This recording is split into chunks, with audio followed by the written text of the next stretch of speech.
Congratulations for being here on 4th of July weekend. Sometimes it's one of those weekends where everybody travels to the lake or places unknown.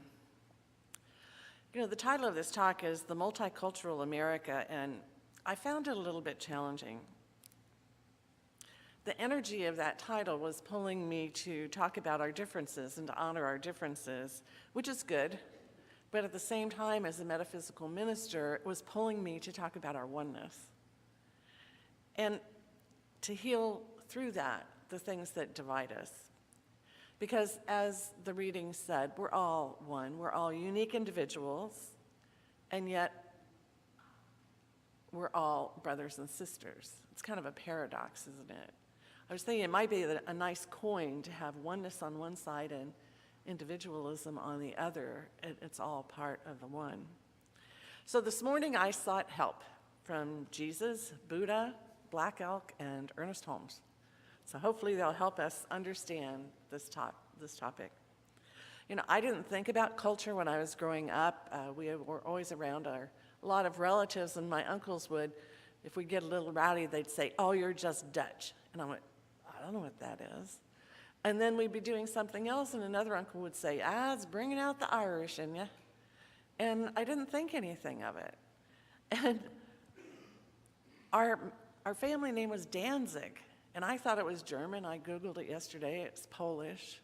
It gets really blurred.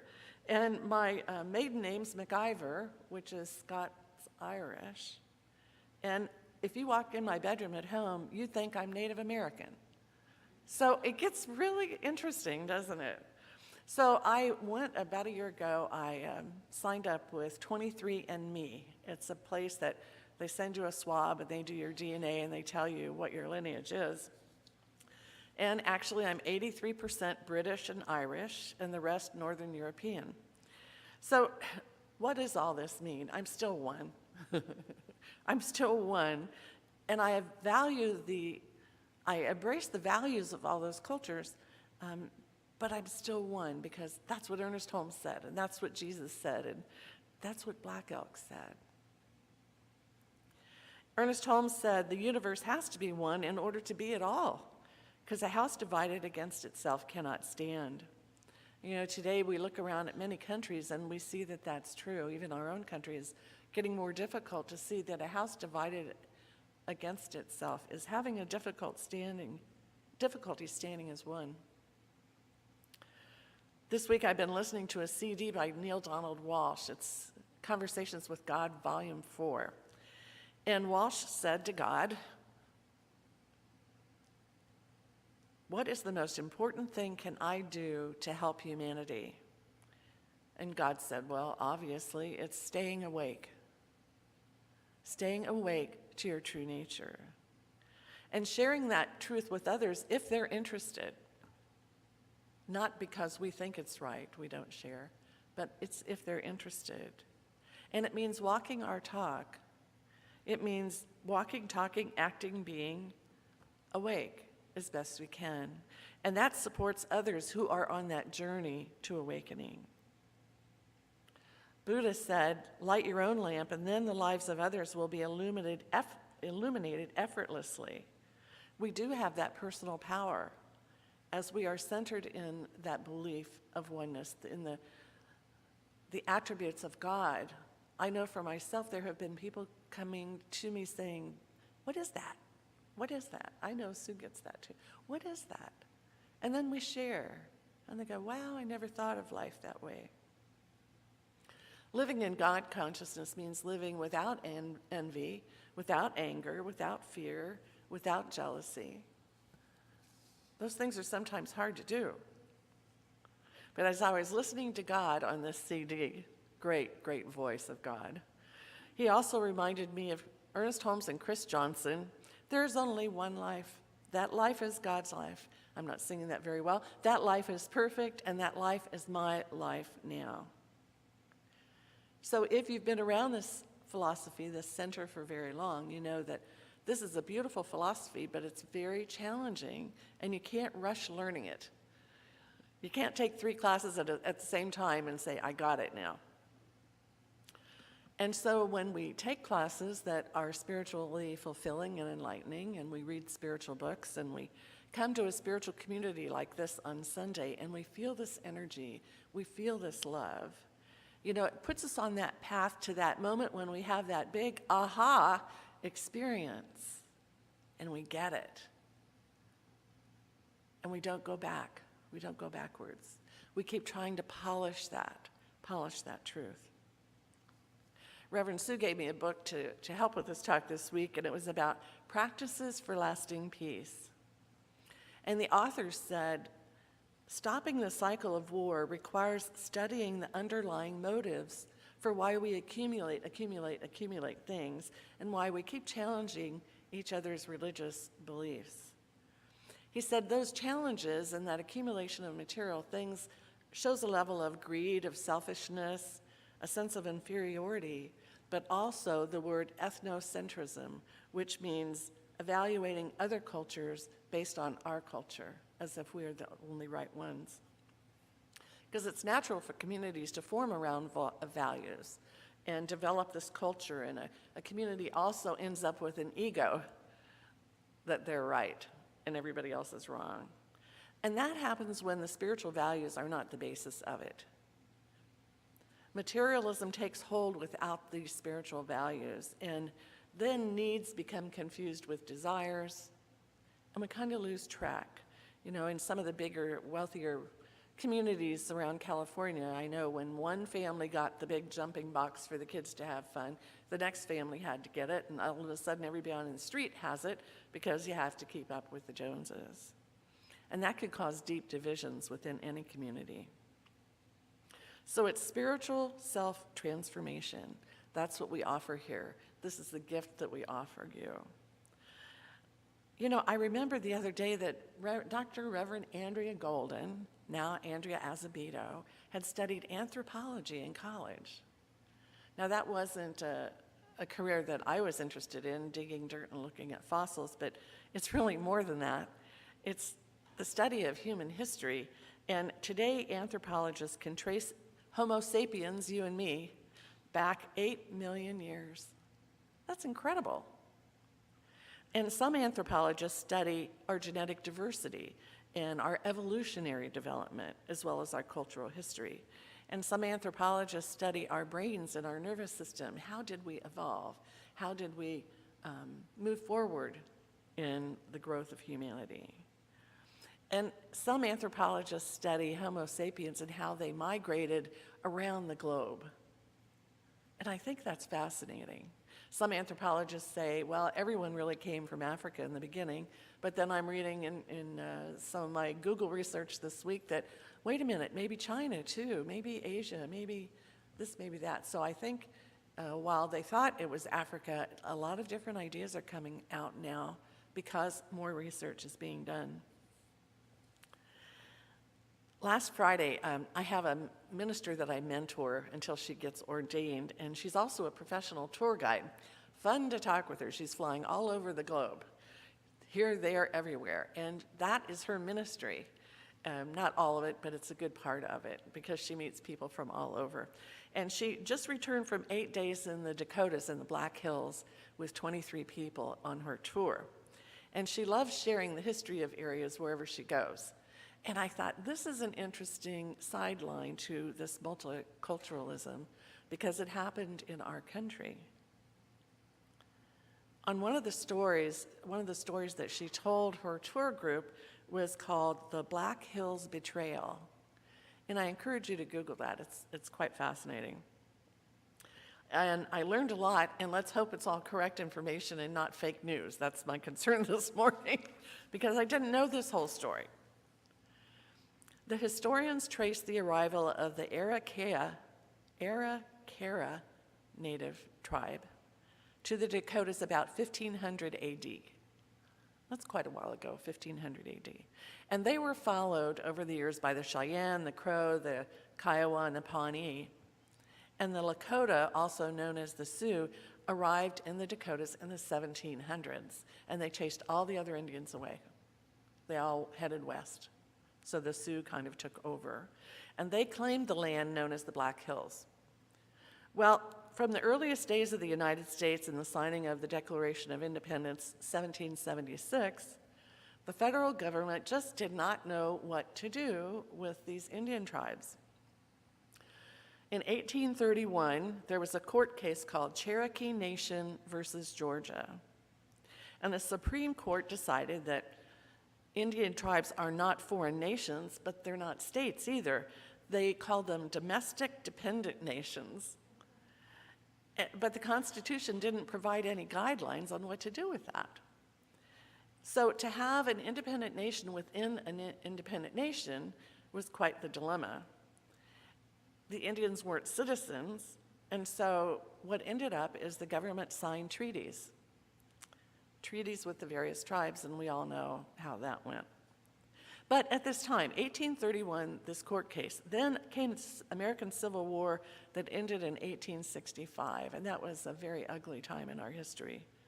But 3 years later, 3 years after the Civil War ended, the government signed the Treaty of Fort Laramie, which guaranteed Indian ownership of the Black Hills. How long did that last, that treaty last? 6 years. But here's an interesting piece of the story. When the Civil War ended, the government debt had grown to 40 times what it was before the Civil War. It was a very scary time.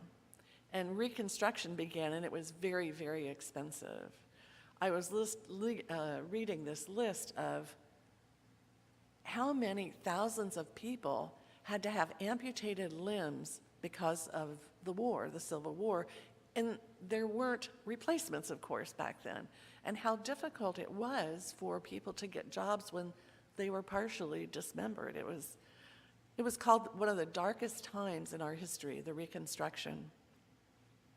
And yet, out of that darkness, a little spark appeared. There were a group of elites that included industrialists and railroad entrepreneurs. Now, you remember the stories of the railroad crossing the country and how difficult that was, because it was, again, a clash of civilizations. But their expansion ideas were foiled 8 years later. Now, this is the part I really didn't know. September 18th, 1873. It was called the Panic of 1873. And it occurred not only in our country, but it occurred all over the world. But here in our country, several banks failed that were trying to fund the Northern Pacific Railway. But what happened in that panic is it started a 4-year depression in which 8,000 businesses, 156 railroads, and 400 banks failed or went bankrupt. You can imagine at that time, our country wasn't that big, and to have that massive impact was incredible. So thousands of people lost their jobs. 1 year later, 1874, gold was reported in the Black Hills, and you'll never guess by who. Maybe you know. General George Custer. So he published an article in the New York Times, or whatever New York newspaper was in print there, and the gold rush began. So much for the treaty. So the railroaders went in, they started making connections with the big cities in the east and the Black Hills. The clash of cultures just erupted. You know, there are many ugly and heartbreaking stories about that time. The shocking abuse of people against people. So during the Civil War and the Indian Wars, it was a pretty depressing time. And today, many of those hurts have still not been healed. But you know, in the midst of this, here comes Black Elk. He was a famous medicine man in the Sioux tribe, and he was born 10 years before the Big Panic. He was a second cousin of Crazy Horse, and age 12, he participated in the 1876 Battle of the Little Bighorn. He was injured in the Wounded Knee Massacre. There was so much we could have learned from him, but luckily many of his words were written down and translated. One of his famous quotes is this: "Peace comes from within the souls of men when they realize their relationship their oneness with the universe and all its powers. And when they realize that at the center of the universe dwells the Great Spirit, Wankan Tonkin, and that this center is really everywhere, it is within each of us. What a beautiful man. What this tells me, even in the worst of times, hope springs eternal for a better way. During the mid-1800s, all of this was happening, and guess what the next spark was? The New Thought movement. In the mid-1800s, Ralph Waldo Emerson, many of his friends, Henry David Thoreau, many people in that lineage were thinking a different way. It was a new thought. We're all one. In Emerson's essay, The Oversoul, it became worldwide famous because it was a new way to think that there is this oversoul over all of us. And if you Google just the words new thought, here's what it says. In general, new thought is the belief that God or infinite intelligence is supreme, universal, and everlasting, that divinity dwells within each person, that all people are spiritual beings, that the highest spiritual principle is loving one another unconditionally and teaching and healing one another, and that our mental states are carried forward into manifestation and become our experience of daily life. That is what we teach here. And it started in the mid-1800s in the midst of all this chaos and agony. But these aren't fighting beliefs. We don't go around telling everybody, hey, you should believe this. We don't go around trying to convert people because unless you're ready to hear it, you're not going to hear it. And we know how we get judged in some of the more fundamentalist communities here in Redding. But when we experience the results of these beliefs, like I said, it manifests in our daily life. When we finally experience it, that big aha comes. Oh my gosh, it's really easier than I thought. And we find this powerful place of love and acceptance for all cultures. And that's what I love about this teaching. So since it's 4th of July weekend, I'm celebrating oneness. And with it, I wanted to share part of Ernest Holmes' radio program in 1950. It's so wonderful because it was when the Korean conflict was getting going, and there were so many people that were so worried. And here's what Holmes said. It's a long talk, but I'm just picking out what I think is important for you today. Leaders in our and other countries have asked that we pray for peace. And everyone realizes that we in the world are in a period of crisis. The over-pessimistic are afraid that this crisis might lead to world devastation. But those with hope and faith don't feel that way. Rather, we feel that this crisis can lead to something permanent and good, which will make the world a better place to live. He said, there seems to be two attitudes that we can assume. One is calmness, faith, and conviction, and the other is despair. Despair is unthinkable. Let each of us, in our own way, devote time, service, spiritual conviction to the common cause of liberty and justice for all. For something alive with meaning is taking place in this moment. Something with vibrant hope is happening. Something latent with the possibility of a future being conceived. It would be advisable for us to read the Declaration of Independence and the Constitution of the United States and try to think of the meaning all over again, word by word, line by line. For it is here we find definite directions for working it all out.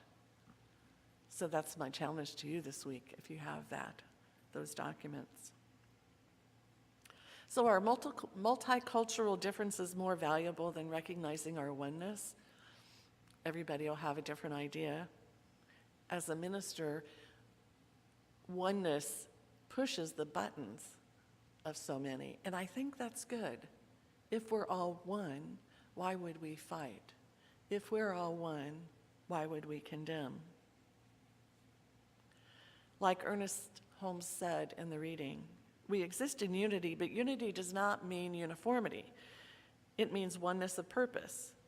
Unity means what is best and safe for the majority without losing sight of each member, free from the tyranny of others. For there can be no individual self-preservation without the preservation of all. To me, that's the underlying premise of any multicultural society. We should be free from the tyranny of others. And we've been created in the perfection and left alone to discover ourselves, and we're all on that path. And as Jesus said, when you know the truth, it will set you free.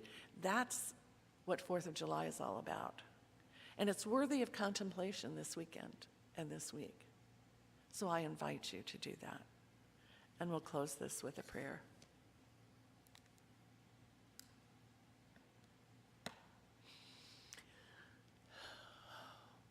It's true, we know there is only one. And yet in this room, every individual is unique in the eyes of God and in the eyes of each other.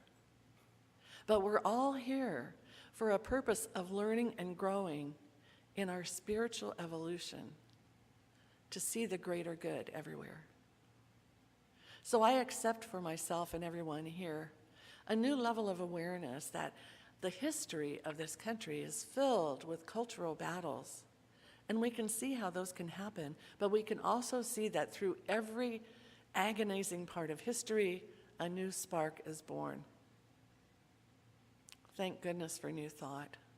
Thank goodness for Ralph Waldo Emerson and all those who wrote about the oneness, the oversoul.